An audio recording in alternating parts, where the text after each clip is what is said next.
नमस्कार, आप देख रहे हैं अगम न्यूज फास्ट। आइए रुक करते हैं समाचार बलिया से इस वक्त की बड़ी खबर। बहुउद्देशीय सभागार में जननायक चंद्रशेखर विश्वविद्यालय के 6वें दीक्षांत समारोह में पहुंची उत्तर प्रदेश राज्यपाल आनंदीबेन पटेल। आपको बता दें, उत्तर प्रदेश के बलिया में बहुउद्देशीय सभागार में जननायक चंद्रशेखर विश्वविद्यालय के 6वें दीक्षांत समारोह में पहुंची आनंदीबेन पटेल। आए देखें। ब्रेक बंद हो गया, इसके जगह पर बाइनरी नाम की एक नई स्कीम आ रही है मित्रों, वो जरा देख लीजिए और आपके अध्यापक को जिम्मेवारी सौंप कर इसमें आगे बढ़िए, क्योंकि 1 महीने के बाद ये बाइनरी के लिए भी राजभवन में आपको आना पड़ेगा और दिखाना पड़ेगा कि हम लोगों ने इतनी तैयारी की है मित्रों। मैं बहुत ध्यान से सुनती थी कुलपति जी का प्रवचन, लेकिन सबसे ज्यादा प्रवचन में आनंदीबेन क्या है, हमारे उपाध्याय जी क्या है, हमारे चौधरी जी क्या कर रहे हैं, वो ही सुनाई पड़ा। लेकिन ये यूनिवर्सिटी ने पिछले 1 साल में क्या काम किया नया, इसमें मैंने कहीं नहीं देखा मित्रों। स्पोर्ट्स की प्रवृत्ति होती है कि नहीं होती? स्पोर्ट्स की प्रवृत्ति होती है कि नहीं होती है? जरा हाँ के ना तो बोलिए। होती है? नहीं, धीमा आवाज है, इसी वजह से सोचती कि नहीं होती है। इसी तरह सांस्कृतिक प्रवृत्तियां होती है कि नहीं होती है? होती है।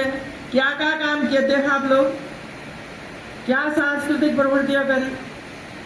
ये आपने जो मेरे पास विमोचन करवाया वो तो सब जो नए नए जो दिन हम वो करते सेलिब्रेट करते वही दिन का मैंने देखा, इसमें और कुछ नहीं देखा। इनक्यूबेशन सेंटर चर्चा कर दी है आपने, लेकिन इनक्यूबेशन सेंटर अभी तक बना नहीं।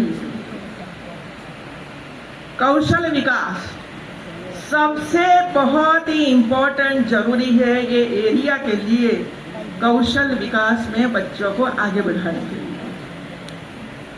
क्योंकि ये एरिया ऐसा है जो हमारे विद्यार्थियों को हम कौशल विकास में आगे नहीं बढ़ाएंगे, क्योंकि अलग अलग प्रकार का कौशल है सब लोगों में। इसके लिए प्रयास करना पड़ेगा यूनिवर्सिटी में।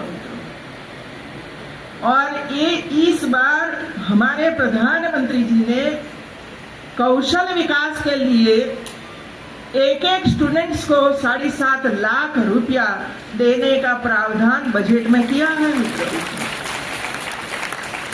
यदि यूनिवर्सिटी ऐसा संकुल ही नहीं बनाएगी कौशल विकास के लिए, तो स्टूडेंट को लाभ कैसे मिलेगा? 1.28 लाख करोड़ का बजट हायर एजुकेशन का है मित्रों, और अलग अलग डिपार्टमेंट का तो अलग अलग बजट है।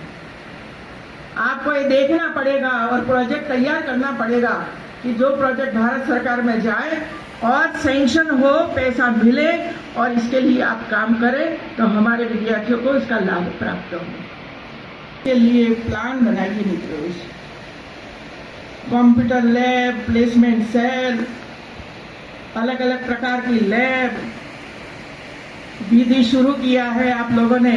इसमें लैब है, बनी है, बनने जा रही है, क्या है इसका कोई उल्लेख नहीं हुआ। और 10 वर्ष का प्लान, आगामी 10 साल में ये यूनिवर्सिटी को आप किस तरह आगे बढ़ाओगे, ये साल में ये होगा, ये साल में ये होगा, ये साल में ये होगा, ऐसे करते करते यूनिवर्सिटी आगे बढ़ती है मित्रों। अब इधर हमारे पद्मश्री चौधरी जी आए, इतनी अच्छी अच्छी बातें बताई हम लोगों को। मिट्टी के बारे में उन्होंने बात बताई, लेकिन हम बैठे पानी है, कुछ आगे बढ़ते नहीं है। तो जितने भी पद्मश्री कृषि जगत में प्राप्त किया हो, ऐसे कृषि जगत के ऐसे होनहार हमारे संशोधकों, रिसर्चर को इकट्ठा करिए और सजेशन लीजिए उनके पास से कि भाई बताइए कि ये यूनिवर्सिटी और ये एरिया कृषि क्षेत्र में कैसे आगे बढ़ सकता है। उन्होंने ये भी बताया कि पहले ये होता था, हम उसको जीवित कर सकते हैं मित्रों। जीवित कर सकते हैं फिर से, लेकिन इसमें लैब करनी पड़ेगी, आपको कई प्रयास करना पड़ेगा तो ही जीवित होगा, बाकी तो नष्ट हो जाएगा आपका। तो एक काम ये यूनिवर्सिटी को करना है मित्रों, और करना चाहिए मित्रों। आपको जब भी बाइनरी में जाना है या तो एनआरएफ में जाना है या तो एशिया रैंक में भविष्य में जाना है, तो आपको कुछ न कुछ लेखन कार्य करना ही पड़ेगा मित्रों। सभी यूनिवर्सिटियों ने मैंने मैसेज भेजा था कि आप कोई कंपटीशन करवा रहे हैं, स्टोरी करवाई, पेंटिंग करवाया, स्पीच करवाई, और एक सुंदर मजा के बुक लेकर मेरे सामने रखी मित्रों। मैंने पढ़ा, इतना सुंदर अक्षर, कई बच्चों ने तो कविताएं लिखी है अंदर, अपने तरीके से कविता लिखी है, वो भी शक्ति है कविता लिखने की।